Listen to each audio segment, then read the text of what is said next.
Student, তোমরা যারা ক্যালকাটা ইউনিভার্সিটির আন্ডারে 5th সেমিস্টারের ছাত্রছাত্রী আছো এবং তোমাদের রাষ্ট্রবিজ্ঞান সাবজেক্টে অনার্স আছে, তোমাদের জন্য আজকের ক্লাসটা খুবই গুরুত্বপূর্ণ।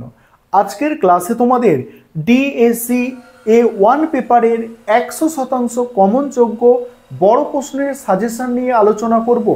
কেবলমাত্র সাজেশন নয়, তার সঙ্গে সঙ্গে মডিউল 1 থেকে বড় প্রশ্ন অর্থাৎ 15 নম্বরের প্রশ্নের অ্যান্সার নিয়ে আলোচনা করব। এই সাজেশানে মডিউল 1-এ যে কটা বড় প্রশ্ন অর্থাৎ 15 নম্বরের প্রশ্ন আছে তার অ্যান্সারও তোমরা আজকের ক্লাসে পেয়ে যাচ্ছ। আরেকটা বিষয় তোমাদের এখানে বলতে চাই যে তোমাদের জন্য সম্পূর্ণ স্টাডি মেটেরিয়াল তৈরি করা হয়েছে। তোমরা যদি কেউ স্টাডি মেটেরিয়াল পারচেস করতে চাও, স্ক্রিনে যে নম্বর দেখতে পাচ্ছ এই নম্বরে যোগাযোগ করে স্টাডি মেটেরিয়াল পারচেস করতে পারো। চলো তোমরা সাজেশন এবং উত্তরগুলো দেখে নাও। এবারে তোমরা প্রথমে সাজেশনটা দেখে নাও, তারপরে তোমাদের মডিউল 1-এর 15 নম্বরের প্রশ্নের উত্তরগুলো নিয়ে আলোচনা করব। প্রথমে সম্পূর্ণ সাজেশনটা দেখো। তোমাদের ডিএসসি A1 যে পেপারটা আছে, পেপারটার নাম হচ্ছে জেন্ডার অ্যান্ড পলিটিক্স। এখানে 15 নম্বরের জন্য যে প্রশ্নগুলো তোমাদের তৈরি করতে হবে দেখো, প্রথম দুটো যে প্রশ্ন আছে এগুলো 2022 সালে পরীক্ষায় এসেছিল। প্রথম প্রশ্ন, পিতৃতন্ত্রকে শক্তিশালী করতে ধর্ম ও সংস্কৃতির ভূমিকা উদাহরণ সহ আলোচনা করো। পরের প্রশ্ন আছে, লিঙ্গ রাজনীতির সাম্প্রতিক বিতর্ককে পরিচিতি কিভাবে গুরুত্বপূর্ণ হয়ে ওঠে আলোচনা করো। তারপরে দেখো, পরে একটা প্রশ্ন দেখো রিপিট এসেছে, 2021 সালে যে প্রশ্ন সেটা 2023 এসেছে। তারপরে আরেকটা প্রশ্ন এখানে আছে দেখো, সেটাও কিন্তু 2020 প্রশ্ন 2023-এ রিপিট এসেছে। এখানে 3 নম্বর প্রশ্ন হচ্ছে, র্যাডিক্যাল নারীবাদের মূল যুক্তিগুলি আলোচনা করো। তারপরের প্রশ্ন আছে, তুমি কি মনে করো নারীবাদী দৃষ্টিভঙ্গিতে পিতৃতন্ত্র, লিঙ্গ এবং ক্ষমতার ধারণা পারস্পরিক সম্পর্ক যুক্তিসহ আলোচনা করো। আজকের ক্লাসে তোমরা এই যে মডিউল 1 দেখছো, এই মডিউল 1-এর যে 4টে প্রশ্ন আছে এই 4টে প্রশ্নের উত্তর তোমরা পেয়ে যাচ্ছ। এবার বাকি সাজেশনটা আগে দেখে নাও। মডিউল 2 থেকে যে প্রশ্নগুলো তোমাদের তৈরি করতে হবে দেখো, প্রথম প্রশ্ন 15 নম্বরের, উপনিবেশিক ভারতে জাতীয় আন্দোলনে নারীদের ভূমিকা সংক্ষেপে আলোচনা করো।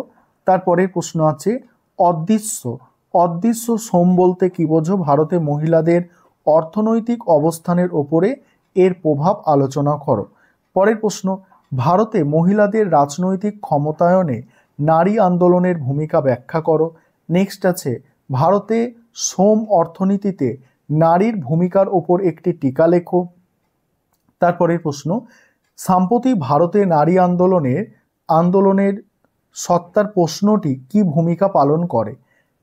তারপরে দেখো, পুনরুৎপাদিত শ্রম এবং যত্ন শ্রমের মধ্যে সম্পর্ক আলোচনা করো। এবার 10 নম্বরের প্রশ্ন দেখো, আর এই যে গ্রিন টিক মারা আছে সবুজ কালারের, এগুলোর মানে কি? এগুলোর মানে হচ্ছে আমাদের যে পেড ব্যাচ চলছে সেখানে এই প্রশ্নগুলো কিন্তু করানো হয়ে গিয়েছে, কমপ্লিট হয়ে গিয়েছে। সেই কারণে এগুলো কিন্তু একটা সবুজ টিক মেরে রেখেছি আমি, যাতে সেগুলোকে বুঝতে পারি, সেই কারণে আমার সুবিধার্থে। এবার মডিউল 1 থেকে যেগুলো তৈরি করতে হবে দেখো, প্রথম প্রশ্ন হচ্ছে, ছেদযুক্ত নারীবাদের মূল যুক্তিগুলি আলোচনা করো। তারপরের প্রশ্ন আছে, উন্নয়নে রাষ্ট্রের ভূমিকা সম্পর্কে নারীবাদী বিতর্কের মূল ধারণাগুলি বিশ্লেষণ করো। তারপরের প্রশ্ন, রাজনীতিতে ক্ষমতার লিঙ্গায়িত রূপ কিভাবে কাজ করে। নেক্সট, সমাজতান্ত্রিক নারীবাদের প্রধান দাবিগুলি বর্ণনা করো। তারপরে আছে, পিতৃতান্ত্রিক সংস্কৃতি বলতে কি বোঝো।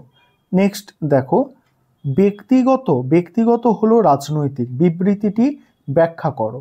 পরে দেখো মডিউল 2 থেকে যেগুলো করতে হবে দেখো, প্রথম প্রশ্ন, ভারতে স্বতন্ত্র নারীবাদী আন্দোলনের উদ্ভবের প্রেক্ষিতটি আলোচনা করো। দ্বিতীয় প্রশ্ন, যত্ন অর্থনীতিতে শ্রমের যৌন বিভাজনের প্রকৃতি ব্যাখ্যা করো।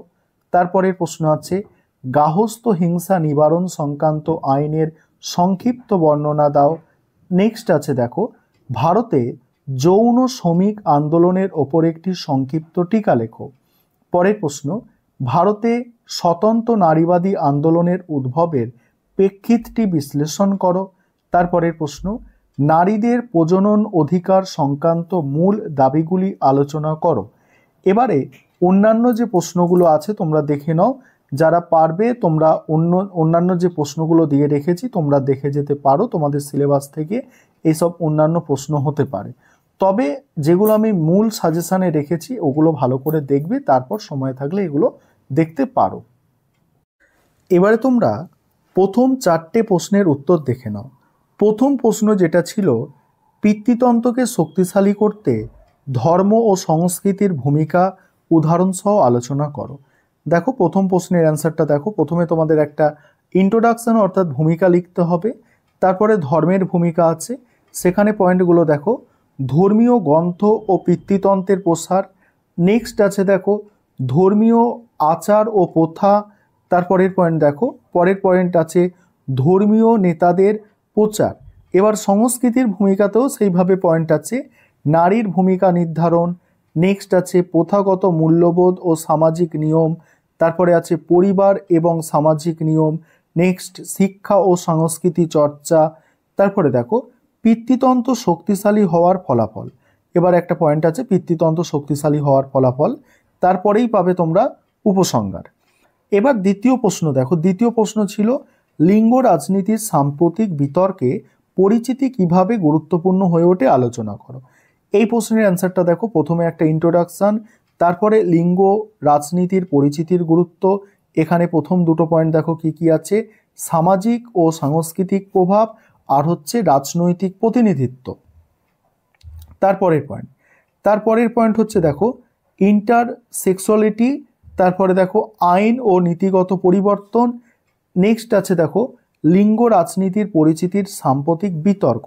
এখানে কিছু পয়েন্ট আছে, এগুলো তোমাদের দিতে হবে নোটসের মধ্যে।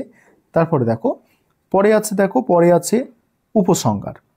এবারে 3 নম্বর প্রশ্ন যেটা আছে, র্যাডিক্যাল নারীবাদের মূল যুক্তিগুলি আলোচনা করো। সেখানে প্রথমে তোমাদের একটা ইন্ট্রোডাকশন, তারপর দেখো যেসব যুক্তি আছে, পিতৃতন্ত্রের সমালোচনা, লিঙ্গের ওপর ভিত্তি করে শোষণ, তারপরে আছে অর্থনৈতিক পরাধীনতা, নারীর যৌন নিয়ন্ত্রণ, নেক্সট আছে প্রতিবাদ এবং বিপ্লবের মাধ্যমে পরিবর্তন, তারপরে রাষ্ট্রবিজ্ঞানের দৃষ্টিভঙ্গি দেখো, এখানে এই পয়েন্টটা দেবে রাষ্ট্রবিজ্ঞানের দৃষ্টিভঙ্গিতে কি বলা হচ্ছে, তারপরে সমালোচনা এবং লাস্ট আছে উপসংহার।